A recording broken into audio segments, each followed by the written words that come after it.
messieurs, mes chers amis, je vois encore cette première séance de la Chambre dite Bleu Horizon, élue sous le signe de la victoire le 16 novembre 1919.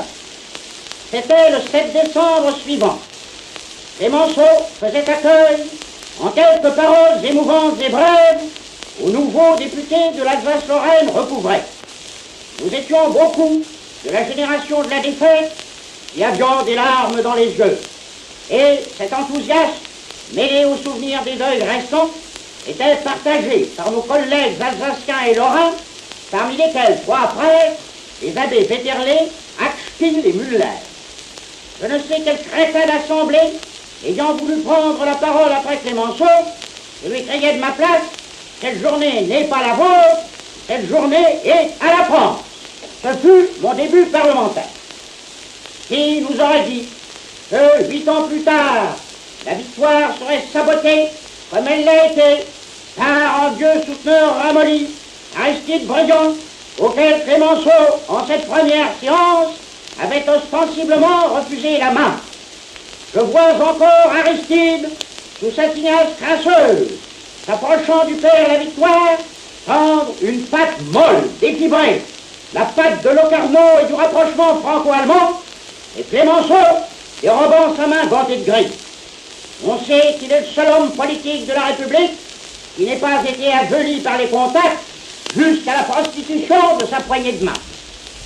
Qui nous aurait dit que Caillot trahison, que Caillot mari de la tueuse, redeviendrait ministre des Finances, qu'il représenterait à Washington les intérêts de la patrie, que Malvy trahison, que Malvy bonnet rouge, dans le même temps, reviendrait lui aussi à l'intérieur.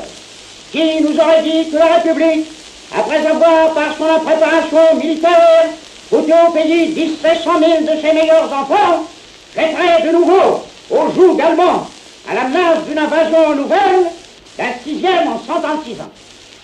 Qui nous aurait dit que Palvé, l'homme du complot des panoplies, qui avait failli perdre la guerre en 1917, qui avait permis à la Sûreté Générale et à son journal Le Bonnet Rouge de fomenter les mutineries militaires de mai et de juin 1917, qui avait brisé l'offensive Nivelle et mis à pied le général Mangin, qui nous aurait dit que cet abruti, que ce grotesque, rentrerait rue Saint-Dominique, commanderait au reste des armées françaises et ferait demander par son état-major à l'état-major allemand la neutralité dans une guerre éventuelle avec l'Italie. Ce fait tout récent, publié par le meilleur journaliste de Belgique, Fernand Neuret, dans la nation belge, n'a pas été démenti. Il est d'ailleurs bien dans la note de la politique extérieure actuellement suivie et qui est calquée, trait pour trait, par Philippe Berthelot, ministre véritable au Quai d'Orsay, sur la politique allemande de Caillot, au temps inoubliable des documents verts.